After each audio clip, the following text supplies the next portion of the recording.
Premier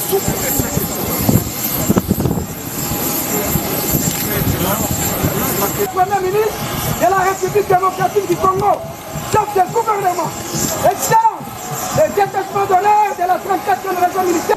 Oui, d'abord je suis heureux de pouvoir finalement être ici, à Goma, pour apporter un message de soutien.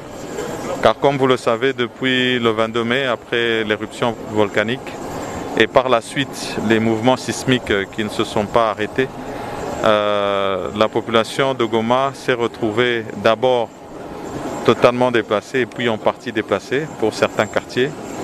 Et depuis ce moment-là, nous, au niveau du gouvernement, nous avons été très affectés par la situation de Goma. Nous avons commencé par faire venir une délégation ici, délégation qui devait faire un état des lieux.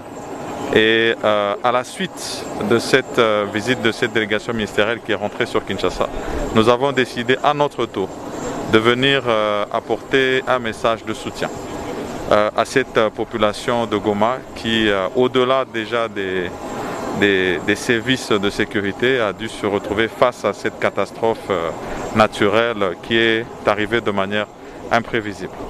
Et aussi apporter un message de soutien du président de la République, son Excellence Félix Antoine Tshisekedi, qui, comme vous le savez, a appelé tous nos compatriotes à être à côté de cette population de Goma, mais aussi au-delà de nos frontières, de pouvoir les soutenir, en commençant par lui-même, par tout le gouvernement, mais aussi par toutes les provinces.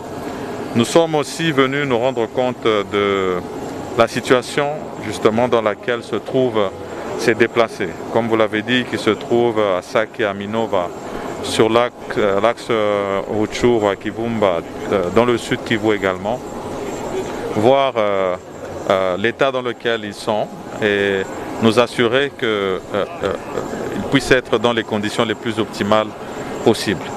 Nous voulons aussi dire ici que nous apprécions l'aide qui est apportée par nos partenaires, notamment tous les pays qui compatissent avec nous, mais aussi la MONUSCO, toutes les agences des Nations Unies, mais aussi tous les humanitaires. Et au-delà de ça, je voudrais aussi, comme le chef de l'État l'a fait, dire merci aux compatriotes qui ont bien voulu accueillir ces familles qui se sont retrouvées désœuvrées. Et aujourd'hui, comme nous venons d'arriver à Goma, nous espérons que nous allons continuer à avoir des meilleures conditions et que ça va permettre le retour des populations. Oui, en tout cas, d'abord c'est ça que l'on peut constater. Donc l'aéroport est réouvert. Et je voudrais aussi insister qu'au-delà de cette visite humanitaire, il y a aussi des aspects sécuritaires. C'est comme ça que vous voyez que nous avons une grande délégation avec nous et nous allons nous pencher vraiment sur toutes les questions qui concernent la province.